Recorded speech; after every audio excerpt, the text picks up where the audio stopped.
In order to ensure American jurisdiction, Yousef must be flown directly to American soil. With their cooperation, we were able to send a team of agents to Pakistan covertly to bring him back to stand trial here in the United States. During the long flight home, the FBI agents get inside Yousef's head. We covered the whole gamut of his terrorist activities, the Manila air plot, the Bojinka plot, and the World Trade Center plot, questions about other plots in the Philippines. He was proud of what he did and was really anxious to tell us how he did it. Finally, the terrorist transport plane touches down in the U.S. The final leg will take Yousef through Lower Manhattan. It was a very clear night. I'll never forget it. It was just crystal clear. We wanted to make sure that he was flown back past the World Trade Center at night with the lights bright, flashing boldly in the early morning hours. We came right down the Hudson River, and of course, at the base of Manhattan were the Twin Towers all lit up. He was in the custody of the lead FBI agent in the World Trade Center investigation, Bill Gavin. New York just looked beautiful that night. Crystal clear, crisp, lights twinkling, and of course we had him with the hood on. And as we come down the river, we took the hood off and get to about 34th Street, where the Empire State Building was out on one side. I said to him, look straight ahead, see that, Ramzi? The trade centers are still standing there, aren't they?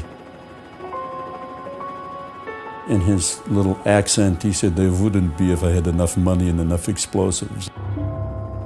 Right up to that moment, the bravado was incredible. The final arrest came 6 months later, in June of 1995. Iyad Ishmael was discovered and apprehended in Jordan. He too was returned to the United States to stand trial for his role in the bombing. Yousef and Ishmael were tried together in New York City.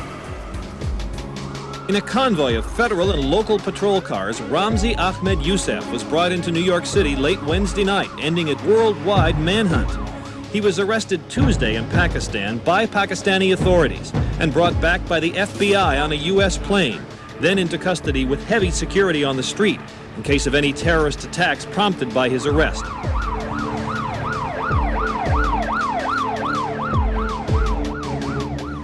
At his trial a year later in New York's Southern District Court, Yousef decides to handle his own defense against the advice of the judge. He performs better than expected, but he's found guilty on all charges related to the bombing of PAL 434 and conspiring to bomb 12 American passenger planes. Yousef is also found guilty in a second trial for the World Trade Center bombing. In his final summing up, Yousef justifies his actions. Yes, I am a terrorist and proud of it.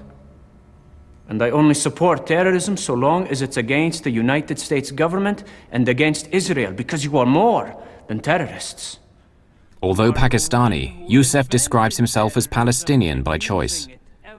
And he justifies the PAL 434 and World Trade Center bombings as punishment for a U.S. foreign policy that favors Israel over Palestine. And hypocrites!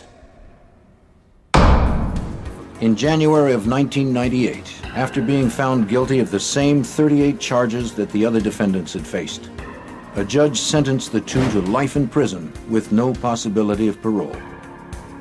The judge, calling Yousef an apostle of evil, ruled that Yousef should serve the remainder of his life in solitary confinement. Sentencing is scheduled for early next year for two key figures in the bombing of New York City's World Trade Center. They were convicted on Wednesday, bringing to 6 the number of people found guilty on charges stemming from the blast. The verdicts all but wrap up the World Trade Center bombing case. One of those convicted, Ramzi Yousef, was accused of masterminding the bombing.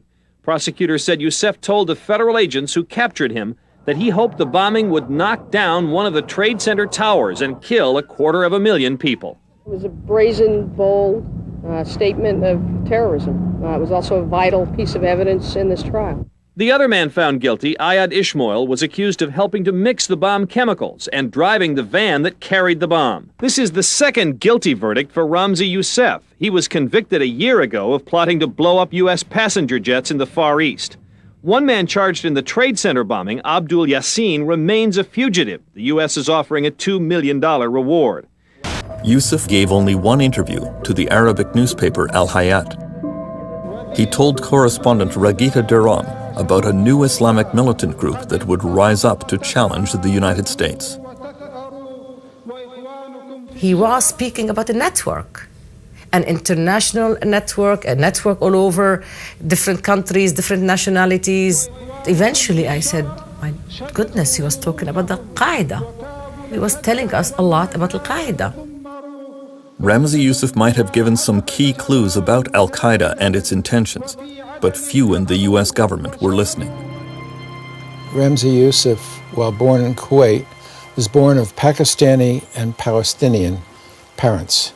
So the Palestinian cause would have been something inculcated in him from early childhood on, and the enmity towards the West, but Israel in particular, was something deeply seared within him.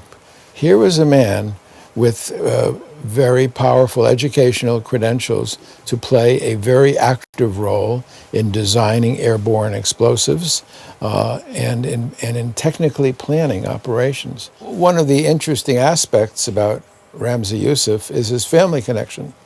He is the nephew of Khalid Sheikh Mohammed, who was the architect of the 9/11 attack. So we have a family tradition of radicalism here.